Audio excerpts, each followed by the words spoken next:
జై భారత్. భారతదేశం నా మాతృభూమి. భారతీయులందరూ నా సహోదరులు. అందరూ బాగున్నారు కదండి. అందరూ బాగోవాలి, అందులో మనం ఉండాలి. ఇదే మనం అందరం కోరుకోవాల్సింది. ఇకపోతే ఈ దినాన్ని మీ ముందుకు రావడాన్ని బట్టి నేను ఎంతగానో ఆనందిస్తూ ఉన్నాను. ఈ వీడియో చూస్తున్న వారికి ఒక చిన్న రిక్వెస్ట్. దేవుని పట్ల, దైవం పట్ల శ్రద్ధ లేని వారు ఈ వీడియో చూడొద్దు, స్కిప్ చేసి వెళ్ళిపోండి. మరలా చెప్తున్నాను, దైవం పట్ల, దేశం పట్ల ఎవరికైతే శ్రద్ధ లేదో వారికి ఈ వీడియో చూసినా వారికి ఎటువంటి ప్రయోజనం లేదు. కాబట్టి మీ సమయాన్ని మీరు వృధా చేసుకోవద్దు. మీరు వెంటనే స్కిప్ చేసి మీరు వెళ్ళిపోవచ్చు. ఇకపోతే మనము ముందుగా ఒక వీడియోని చూద్దాం. ఆ వీడియోలో గరికపాటి గారు మాట్లాడుతున్నటువంటి ఒక వీడియో. ఒకసారి ఆ వీడియో చూద్దాం. వీడియో చూసిన తర్వాత మనము ఆ వీడియో మీద కొన్ని విషయాలు మనం మాట్లాడదాం. ముందుగా వీడియో చూద్దాం. ముఖ్యంగా ఆర్థికంగా బలహీనమైన, మానసికంగా బలహీనమైన వాళ్ళని ఇంకాస్త మనం అన్యాయం చేసే ప్రయత్నం చేసామంటే వాళ్ళు పైకి ఏం చేయలేకపోవచ్చు. దేవుడు ఇలా చేశాడు అని కళ్ళజోడు తీసి కళ్ళు ఒత్తుకుంటారమ్మా, కానీ ఆ ఉసురు మనకి తగులుతుంది. ఎందుకంటే భగవంతుడు బలహీనుల పార్టీ, భగవంతుడు పేదల పార్టీ, ధనవంతుల పార్టీ కాదు. ప్రత్యక్ష ప్రమాణం చెబుతున్న భగవంతుడు పేదల పార్టీ, ధనవంతుల పార్టీ కాదు. కుచేలుణ్ణి ఐశ్వర్యవంతుడిని చేశాడు. కుబేరుడు అప్పు ఇప్పటికీ తీర్చల. దేవుడు ఎవరి పార్టీయో మీరు చూసుకోండి. కుచేలుణ్ణి ఐశ్వర్యవంతుని చేసిన వాడు ఏ భగవంతుడు? ఆయనే. వెంకటేశ్వర అవతారం అయితే కుబేరుడు అప్పు ఎప్పటికీ తీర్చాలి. వాడికి 3 కోట్లు తీర్చకపోతే నష్టం లేదులే అని చెప్పాడు. రోజు తిరుపతి గుమ్మంలో పడి ఆడవలసింది. ఎంత కుబేరుడు గుడ్డిగా నేసుకుని. ఏమిటి కుబేరత్వం గొప్ప ఇక్కడ? భగవంతుడు పేదల పార్టీ, భగవంతుడు బలహీనుల పార్టీ, భగవంతుడు మానసికంగా దుఃఖపడే వాళ్ళ పార్టీ, భగవంతుడు సుఖంగా ఉండేవాళ్ళ పార్టీ కాదు, దుఃఖంలో ఉన్నవాళ్ళ పార్టీ. దుఃఖంలో ఓదార్పే కరుణ. ఆ కరుణే భగవంతుడు. విన్నారు కదండి, గరికపాటి వారి మాటలు చాలా ఆదర్శనీయమైనది. మనకి చాలా ఆదర్శనీయమైన మాట్లాడినాయి. గరికపాటి గారు మాట్లాడిన ప్రతి మాట కూడా మనం వాటిని చాలా ఆదర్శంగా తీసుకోవాలి. ఎందుకంటే వారు వయసుని బట్టి, వారికున్న జ్ఞానాన్ని బట్టి చాలా లోతైనటువంటి అనుభవంతో కూడినటువంటి మాటలు వారు చెప్తూ ఉంటారు. వాటిని మనం తీసుకుంటే కనుక మన జీవితానికి చాలా ఉపయోగపడతాయి. అయితే చాలామంది బైబిల్ ద్వేషులు ఉన్నారు. చాలామంది అంటే బైబిల్ ద్వేషించేవారు. బొకడా బైబిల్ అనే మహాగొప్పడు ఒక ఆయన ఉన్నాడు, తెలిసి ఉంటుంది మీకు, రాధా మనోహర్. ఆయనకి ద్వేషం తప్ప మళ్ళీ ఎవరిని ద్వేషించనని చెప్తాడు ఆయన. ఆయనకి దేని మీద ఉందంటే మనుషుల మీద ద్వేషం లేదంట, మతం మీద, మత గ్రంథం మీద ద్వేషం అంట అని చెప్పే మాట. అయితే ఆయన క్రైస్తవుల్ని గొర్రెలు అన్నాడు, ఎడారి మతస్థులు అన్నాడు, ఇంకపోతే బొకడా బైబిల్ అన్నాడు. అతను కూడా హిందూ ధర్మాన్ని రక్షిస్తాను అని ఆయన ప్రచారం చేస్తూ తిరుగుతున్నాడు. ఎవరికైనా ఇలాంటి మంచి మాటలు చెప్పాడు ఆయన. మంచి మాటలు చెప్తానికి అతని దగ్గర మంచి ఉంటేనే కదా అసలు. కనుక హైందవ సహోదరులరా, ప్రతి ఒక్కరిని మీరు గుడ్డిగా నమ్మేయద్దు. ప్రతి ఒక్కరిని స్వామి స్వామి అని గుడ్డిగా వారిని ఫాలో అవ్వద్దు. ధార్మిక పండితులు మనకు ఉన్నారు. గరికపాటి వారు చాలా లోతైనటువంటి విషయాలు మనకి వారు చెప్తూ ఉంటారు. మనము ఎవరి మాట అయినా తీసుకునేటప్పుడు, మనం ఎవరి మాట అయినా తీసుకునేటప్పుడు అతని యొక్క అనుభవం ఏంటి, అతని యొక్క వయసు ఏంటి, అతని యొక్క భాష యొక్క విధానం ఏమిటి అనేది మనం గమనించాలి. ఈ రాధా మనోహర్ దాసు ఎంతసేపు కూడా మరి బైబిల్ తిట్టడం, బొకడా బైబిల్ అనటం, అలాగే క్రైస్తవుల్ని గొర్రెలు అనటం, ఎడారి మతాలు అనటం అతనికి పరిభాష అయిపోయింది. కారణం ఏంటంటే అతనికి ఇలా గాలికి తిరుగుతూ ఎలా పోషణ అవుతుంది అనుకుంటున్నారు మీరు అని అంటే, క్రైస్తవులు అనుకుంటే దేవుని వాక్యం చెప్తున్నారు, వారికి ఏదో కానుకలు ఇస్తున్నారు, వాళ్ళు అలా జీవనోపాధి చేసుకుంటున్నారు. మరి ఇతనికి ఎలా వస్తుంది అని అంటే, ఇతనికి నెల ఇతనికి ఇంత అని ప్యాకేజ్ ఉంటుంది. అంటే మతాల మధ్యన గొడవలు పెట్టడానికి ఇలాంటి వాళ్ళు వాడుకుంటూ ఉంటారనమాట. ఆ కేటగిరీలో ఇతను ఒక అతను. మీకు అర్థమవుతుందండి. కనుక ఇలాంటి వాళ్ళని తీసుకుంటే మనం ధార్మికంగా ఎదగలేము, సరైన మార్గంలో మనం ప్రయాణం చేయలేము. కాబట్టి ఇలాంటి మన అనుభవజ్ఞానులైనటువంటి గరికపాటి గారు చెప్పిన మాటలు మనం తీసుకుంటే అయ్యే మాటలు మనం పరిశుద్ధ గ్రంథం నుంచి మనం సార్ చూసినట్లయితే పరిశుద్ధ గ్రంథం ఏం చెప్తుంది, బైబిల్ ఏం చెప్తుంది అని మనం ఒకసారి మనం గమనించినట్లయితే అవే మాటలు చాలా స్పష్టమైన మాటలు బైబిల్ నుంచి మనం చూడగలుగుతాం. చూడండి, సామెతల గ్రంథము 19వ అధ్యాయము 17వ వచనం చదవమ్మా. సామెతల గ్రంథము 19వ అధ్యాయము 17వ వచనం. బీదలను కనికరించువాడు బీదలను కనికరించువాడు యెహోవాకు అప్పించువాడు. యెహోవాకు అప్పించువాడు. వాని ఉపకారమునకు వాని ఉపకారమునకు ఆయన ప్రతి ఉపకారము చేయు. ఆయన ప్రత్యుపకారము చేయను. దేవునికి మహిమ కలిగింది. చూడండి, ఇప్పుడు మన గరికపాటి గారు ఏ మాట అయితే చెప్పారో అయ్యే మాటలు బైబిల్లో బీదల గురించి రాయబడిన మాటలు, బీదలను కనుకరించువాడు యెహోవాకు అప్పించువాడు వాని ఉపకారమునకు ఆయన ప్రత్యుపకారం చేయను. ఏమిటి? బీదలంటే హీనంగా చూసేవాళ్ళు చాలా మంది ఉన్నారు సమాజంలో. ఈ రోజున భీమవరం ఉండి ఆకివీడి ప్రాంతంలో ఆ యొక్క ఎమ్మెల్యే గారు మీ అందరికీ తెలిసే ఉంటుంది, రఘురామ రాజు గారు. ఆయన డిప్యూటీ స్పీకర్. ఆయన అంత ఉన్నతమైన స్థాయికి వెళ్ళాలి అంటే చిన్న విషయం కాదు. ఆయన చాలా కష్టపడితేనే కానీ ఆ స్థాయికి వెళ్ళలేరు. అలాంటి స్థాయికి, ఉన్నతమైన స్థాయికి దేవుడు అయినా కూడా పెడితే ఆయన బలహీనులకి సహాయం చేయకపోగా ఆ బలహీనుల దగ్గరికి వెళ్ళి ఆకివీడు పెద్దపేటలోకి వెళ్ళి అక్కడ ఎప్పుడుదో రామాయణం ఉందంట. పోనీ ఆయన దగ్గరకు వచ్చి, అయ్యా రాజావారు, మాకు ఇక్కడ రామాలయం ఉందండి, మాకు దాన్ని పూజించుకోవటానికి ఇబ్బందిగా ఉంది, అక్కడ ఆ యొక్క విగ్రహాలు కూడా బాగోలేదు, ఆ పరిసర ప్రాంతం అంతా కూడా బాగోలేదు, కాస్త మీరు దాన్ని రిపేర్ చేయండి, లేకపోతే ఆ ప్లేస్లో కొత్తది కట్టండి అని వాళ్ళందరూ వచ్చి రాజుగారిని అడిగారు అనుకో, రాజుగారు సహాయం చేస్తుంటే చాలా బాగుండేది. కానీ వాళ్ళు స్పష్టంగా చెప్తున్నారు, బాబు మేము క్రీస్తుని నమ్ముకున్నాం, మేము ఈ పూజలు విగ్రహాలు కట్ట మేము చెయ్యం, మాకు వద్దు అని చెప్తే, లేదు లేదు నేను ఇక్కడ రామాలయం కడతాను, ఎవడాపుతాడో నేను చూస్తాను అని చెప్పటం అంటే ఈయనకున్నటువంటి అధికారము, ఈయనకున్నటువంటి ఏమంటారు దీనికి, ఈయనకున్నటువంటి ధన బలము, అధికార బలాన్ని ఉపయోగించి ఏం చేస్తున్నాడు? బీదలని న్యాయం చేస్తున్నాడు ఆయన, లేకపోతే బీదల్ని ఇంకా అనగదొక్కేయాలని చూస్తున్నాడు అనేది ఒకసారి మనం ప్రశ్నించుకుందాం. ఈయనకి ఎవరైనా వచ్చి మాకు సహాయం చేయండి బాబు అని అడిగితే సహాయం చేస్తే తప్పులేదు. మాకు వద్దు బాబు అని నేను దండ పెడుతుంటే, లేదు లేదు మేము ఖచ్చితంగా కట్టి తీరుతాను ఇక్కడ దేవాలయము, రామాలయము అని చెప్తున్నారంటే ఆయన బీదల పట్ల ఎంత కఠినంగా, దళితుల పట్ల ఎంత కఠినంగా వ్యవహరిస్తున్నాడో ఒకసారి చూడండి. కాబట్టి నేను కోరుకునేది రఘురామరాజు గారు ఆయుర ఆరోగ్యంతో వారు బాగోవాలని, రఘురామరాజు గారు ఇంకా భవిష్యత్తులో ఉన్నతమైన స్థాయికి ఎదగాలని, రాజకీయ అనుభవం ఇంకా భవిష్యత్తులో ఎదగాలని, అలాగే వారి కుటుంబం, వారి కుటుంబ సభ్యులందరూ హాయిగా ఉండాలని నేను వారి వరకు ప్రార్థన చేస్తాను.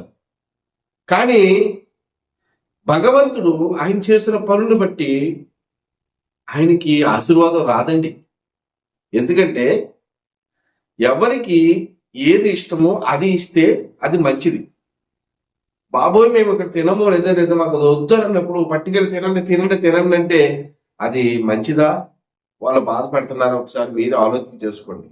కాబట్టి ఇక్కడ వాక్యం చెప్తుంది, బీదలను కనుకరించువాడు యెహోవాకు అప్పించువాడు వాని ఉపకారములకు ఆయన ప్రత్యుపకారము చేయను. ఈ మాటని మనం రివర్స్ లో చూసుకుందాం. ఎలాగా? వాళ్ళకి అపకారం చేస్తే ఆ అపకారానికి కూడా ఆయన ప్రత్యుపకారం చేయకుండా ఉండడు. ఉపకారం చేసినప్పుడు, బీదలకు ఉపకారం చేసినప్పుడు ఉపకారానికి ప్రత్యుపకారం చేస్తా అన్నాడు కదా. మరి అపకారం చేస్తే బీదలకి అపకారం నువ్వు చేస్తే నీకన్నా బలవంతుడు దేవుడు కనుక ఆయన నువ్వు వాళ్ళ తొక్కాలని చూస్తే ఆయన నిన్ను తొక్కేస్తాడు. కాబట్టి రాజావారికి ఈ వీడియో అందేటట్టు అందరూ షేర్ చేయండి. రాజావారి వరకు ప్రార్థన చేయండి, రాజుగారి కుటుంబం వరకు ప్రార్థన చేయండి. వారు ఇంకా ఉన్నతమైన పదవులకు ఆయన మరి వెళ్ళాలి. ఆయన మనకి ముఖ్యమంత్రిగాను ఇంకా ప్రధానమంత్రిగా ఉన్నతమైన స్థాయికి ఎదగాలి అని మనందరం కోరుకుందాం. కాకపోతే రాజావారి తప్పు కాదు, రాజావారిలో ఉన్నటువంటి ఆ దురాత్మని దేవుడు తొలగించి రాజావారి అందరికీ ఉపయోగపడాలనేది మనం ప్రార్థన చేయాలి. రాజావారిని తిట్టొద్దు, వారి ఫ్యామిలీని తిట్టొద్దు, గుర్తుపెట్టుకోండి. ఇకపోతే మరొక విషయం, సామెతలు 22:9, దయాదృష్టి గలవాడు తన ఆహారంలో కొంత దరిద్రకిచ్చును, అట్టివాడు దీవెననందును. మళ్ళీ చదువున్నామా అంశం? దయాదృష్టి గలవాడు తన ఆహారంలో కొంత దరిద్రకిచ్చును, అట్టివాడు దీవెన నందును. ఇప్పుడు రాజుగారి గురించి కదా మనం మాట్లాడుకున్నాం. అలాగే ఎవరైతే ఉన్నతమైన స్థితిలో ఉన్నారంటే ఆ స్థితిలో వాళ్ళు ఉండడానికి కారణం భగవంతుని ఆశీర్వాదం అండి. ఈ రోజున రఘురామరాజు గారు డిప్యూటీ స్పీకర్ గా ఉండగలిగారు అంటే ఆయన సొంత జ్ఞానం కాదు, సొంత బలం కాదు, ఆయన ధనం అనుకున్నప్పుడు ధనధాన్యాలు కాదు, దేవుని యొక్క ఆశీర్వాదం వల్ల ఆయన అక్కడ ఉండగలిగాడు రఘురామరాజు గారు. కాబట్టి ఆ పొజిషన్లోకి ఆయన వెళ్ళారు అని అంటే ఆయన కొరకు ఎంతమంది దేవుని పిల్లలు ప్రార్థన చేసి ఉంటారు ఆలోచించేయండి. ఆయన కొరకు ఎంతమంది పూజలు చేసి ఉంటారు. కాబట్టి సర్వమత సమ్మేళనం అనేది అందరూ ఆయనకి బిడ్డలతో సమానం, అందరినీ సమానంగా చూడవలసిన గొప్ప వ్యక్తి అయినా ఆయన క్రైస్తవుల్ని, అలాగే హిందువుల్ని, ముస్లింల్ని, సమాజంలో ఉన్న వారందరినీ సమానంగా చూడవలసిన వాదనలు ఉన్నారు ఆయన. అలా కాకుండా మరి అక్కడికి దళిత ప్రాంతంలోకి వెళ్ళి, ఆకివీడి పెద్దపేటలోకి వెళ్ళి, బాబోయ్ మాకొద్దు, మేము ఇక్కడ ఇక మరి గుడి కట్టారంటే మైకులు పెడతారు, సౌండ్లు పెడతారు, తర్వాత చాలా గొడవల కింద ఉంటాయి రాజావారు, కాబట్టి మాకు ఇక్కడ వద్దు బాబోయ్ అంటే, లేదు నేను కట్టి తీరుతాను అని అంటాం. రాజావారు ఇది మీకు క్షేమం కాదండి. రాజావారు మేము ప్రేమతో చెప్తున్నాం, మీకు ఇది క్షేమం కాదండి, మీకు ప్రేమతో చెప్తున్నాం, ఇది మీకు ఏమాత్రం క్షేమం కాదు. మీ క్షేమం కోరే వారిలో నేను కూడా ఒకరిని గనక మీకు ఈ విషయాన్ని తెలియపరుస్తున్నాను. దేవుడు చెప్తున్నాడు, దయగల దృష్టి గల వాడు తన ఆహారంలో కొంత దరిద్రుడికి ఇచ్చును, అట్టువాడు దీవెన నొందును. కాబట్టి వాళ్ళు ఇలాగా ఆకివీడి పెద్దపేటలో ఉన్న వారు ఏం కోరుకుంటున్నారు అడిగి తెలుసుకుని వాళ్ళకి ఆ రకమైనటువంటి సహాయం చేయండి, మీకు దేవుడు దీవిస్తాడు. ఆ రాజావారి ముఖం చూసినప్పుడు ఆయన నాకు అంత దుర్మార్గులు కనిపించలేదు. ఎవరో కొంతమంది ఆయన్ని ఎక్కేసి అనవసరమైన దాంట్లోకి ఆయన్ని నెట్టేహారని కనిపిస్తుంది. ఎందుకంటే ఆయన రాజకీయ భవిష్యత్తును నాశనం చేయడానికే ఆయన వాడుకున్నారు, ఎవరో వాడుకున్నారు. కాబట్టి ఓ క్రైస్తవ సమాజమా, ఓ దేవుని పిల్లలారా గమనించండి. అపోస్తలుడైన పౌలు క్రైస్తవులను నాశనం చేయాలని మరి శాస్త్రుల దగ్గర, అధికారుల దగ్గర అపోస్తలుడైన పౌలు దమస్కలో ఉన్నటువంటి క్రైస్తవుల్ని నాశనం చేయాలని ఆయన అధికారుల దగ్గర పత్రికలు తీసుకుని, ఆ మాట చదవమ్మా. సౌలు ఇంకను ప్రభు యొక్క శిష్యులను బెదిరించుటయును, సౌలు ఇంకను ప్రభు యొక్క శిష్యులను బెదిరించుటయును, హత్య చేయుటను తనకు ప్రాణాధారమైనట్టు ప్రధాన యాజకుల యొద్దకును వెళ్ళి ఈ మార్గమందు ఈ మార్గమందున్న పురుషులైనను స్త్రీలైనను కనుకొని వారిని బంధించి యెరూషలేమునకు తీసుకుని వచ్చుటకు దమస్కులో సమాజం వారికి పత్రికలు ఇమ్మని అడిగింది. చూడండి, అపోస్తలుడైన పౌలు అతను ధర్మశాస్త్రమందు నిష్ఠాగరిష్ట గలవాడు. అంటే ఒక మాట చెప్పాలంటే రఘురామరాజు గారు ఏ విధంగా అయితే ఆ రాముని పట్ల ఎంత నిష్ఠాగరిష్టంగా ఉన్నాడో, అలాగే అపోస్తలుడైన పౌలు కూడా అక్కడ ధర్మశాస్త్రమందు నిష్ఠాగరిష్ఠుడిగా ఉంటూ ఉన్నాడు. అయితే ఆ దమస్కాలో ఉన్న వాడిని పట్టి బంధించి తీసుకొచ్చి హింసించడానికి వాళ్ళ దగ్గర పత్రికలు, అంటే అధికార పత్రికలు ఇమ్మని అడిగి తీసుకుని వెళ్తూ ఉంటాడు అనమాట. అంటే ఇప్పుడు రఘురామరాజు గారు గుడి కట్టడానికి స్టే ఆర్డర్లు అయితే చేశారో ఆ విధంగా అనమాట. అయితే అలాంటి సమయంలో ఆయన వెళ్తూ ఉండగా మార్గ మధ్యలోనే ఒక గొప్ప వెలుగు వచ్చి ఆయన 2 కళ్ళు కూడా పోవటం అనేది మన బైబిల్ గ్రంథంలో చూస్తూ ఉంటాం. తర్వాత మళ్ళీ అతని కళ్ళు బాగుపడటానికి మళ్ళీ ఆ ప్రభువే ఒక సేవకుని పంపించి ప్రార్థన చేయించినప్పుడు అతని కళ్ళు మళ్ళా ఆయన చూపు రావటం మనం చూస్తూ ఉంటాం. కాబట్టి ఇతను గమాలియేలు దగ్గర పెరిగి ధర్మశాస్త్రం మందు నిష్ఠాగరిష్ఠుడు అయినప్పటికీ కూడా అతను క్రైస్తవులు చంపాలి అనేటువంటి ఒక ఆలోచన పెట్టుకుని అతను ఆ పత్రికలు తీసుకుని వెళ్తుండగా ఆ పరిస్థితి అతనికి సంభవించింది. కాబట్టి ఎవరైనా సరే మరి దేవుని పిల్లల పట్ల అన్యాయంగా ప్రవర్తిస్తే, దేవుని పిల్లల్ని ఎవరైనా ముట్టుకుంటే ఆయన కనుగుడ్లు ముట్టుకున్నట్లు సమానమని బైబిల్ చెబుతుంది. కాబట్టి రాజుగారి యొక్క క్షేమాన్ని కోరి ఇక్కడ మరి గరికపాటి గారు చెప్పినట్టు మాటలు మనం చూసాం. బీదల్ని ఎవరైనా సరే బాధపడితే ఆ యొక్క మరి శిక్ష ఖచ్చితంగా మన మీదకు వస్తుంది. ఎందుకంటే దేవుడు బీదల పట్ల ఉంటాడు. కాబట్టి బలవంతులైన వాళ్ళు ఒళ్ళు దగ్గర పెట్టుకుని ఉండండి. మీరు ఒకవేళ బీదల్ని ఏమన్నా మీరు వాళ్ళని బాధ పెట్టి వాళ్ళని ఇబ్బంది పెడితే కనుక భగవంతుడు బీదల పక్షంగా ఉండేవాడు కనుక మరి మిమ్మల్ని కూడా భగవంతుడు ఊరుకోడు, తగిన మరి గుణపాఠాన్ని మీకు చెప్తాడని చెప్పేసి ఇప్పుడు మనం వీడియో చూసాం. అదేవిధంగా ఇక్కడ కూడా మరి దేవుని వాక్యం చెప్తుంది. ఏమని చెప్తుందంటే,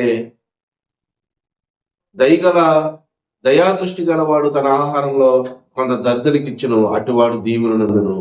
అంటే బాగా ఉన్నతమైన స్థితిలో ఉన్నట్టు వాడు, ఆర్థికంగా బలపడిన వాడు బేదను కనికరించి వారికి కొంత సహాయం చేస్తే ఆ యొక్క దేవుని దగ్గర నుంచి ఆశీర్వాదం పొందుతాడు. లేదు కనుకరించకుండా వారి మీద బలవంతమైన ఒత్తిడి తీసుకొస్తే దానికి తగ్గ ప్రతిఫలం కూడా పొందుతాడనేది మనకు స్పష్టంగా అర్థమవుతుంది. కాబట్టి మనందరం కూడా మరి రాజుగారిని జ్ఞాపకం చేసుకుని వారికి దేవుడు మంచి మనసు ఇవ్వాలని, అలాగే దేవుడు ఆయన ఇంకా రాజకీయ భవిష్యత్తులో ఇంకా ఉన్నతమైన స్థానంలో ఎదుగుదల కొరకు మనం ప్రార్థన చేద్దాం. రాజుగారికి మరి ఆయన మరి భగవంతుడు దేవుడు మంచి మనసుని ఆయనకి ఇచ్చినట్లయితే ఆయన హృదయం మారి ఆ యొక్క బీదల మీద కనికరం చూపించి వారికి కావాల్సింది ఆయనే ఏర్పాటు చేసే పరిస్థితిని దేవుడు తీసుకురాగలడు. ఈ అపొస్తలుడైన పౌలు ఎవరైతే సంపాలని వెళ్ళాడో వాళ్ళ పక్షంగా నిలబడి సువార్త ప్రకటించాడు. ఈ రోజు మనకు తెలిసిన సత్యం, ఈ సత్యాన్ని మన రఘురామరాజు గారికి కూడా తెలియజేద్దాం. ఆయన కూడా మరి ప్రభు సరైన మార్గంలో ఆయన కూడా నడిపించేలా మనందరం ప్రార్థనలో జ్ఞాపకం చేసుకుందాం. వారిని ఎవరు కూడా రాజుగారిని ఎవరు కూడా తిట్టొద్దు. వారి వరకు అందరూ కూడా భారం కలిగి ప్రార్థన చేయండి. ప్రభుత్వాల్లో మార్పు వస్తుంది, బలవంతుల్లో మార్పు వస్తుంది. తప్పనిసరిగా రాజుగారిలో కూడా మనం మార్పు చూడగలుగుతాం. కాబట్టి మనందరం కూడా మరి భారతీయులుగా ఒకరికొకరు సహకరించుకుంటూ ఒకరినొకరు ప్రేమించుకుంటూ మతాల వారిగా కాకుండా ఒక భారతీయ పౌరుడిగా ప్రతి ఒక్కడు, కులంతో మనకు పని లేదు, మతంతో మనకు పని లేదు, మనందరం భారతీయులు. మన దేశ యొక్క అభివృద్ధి కొరకు మనందరం కూడా పాటుపడదాం. దేశాన్ని ఉన్నతమైన స్థితికి మరి ఎదగటానికి మనందరం కూడా యువతీ యువకులు అలాగే మరి సమాజం అందరం కూడా పాటుపడి మన దేశాన్ని ఒక ఉన్నతమైన ప్రగతికి మనం తీసుకెళ్ళడానికి ప్రయత్నం చేద్దాం. ఆ భగవంతుడు మనందరికీ మరి అటువంటి ఆలోచన దయచేయను గాక, మనందరినీ అటువంటి మార్గాన్ని మనల్ని నడిపించింది గాక. God bless you, all of you.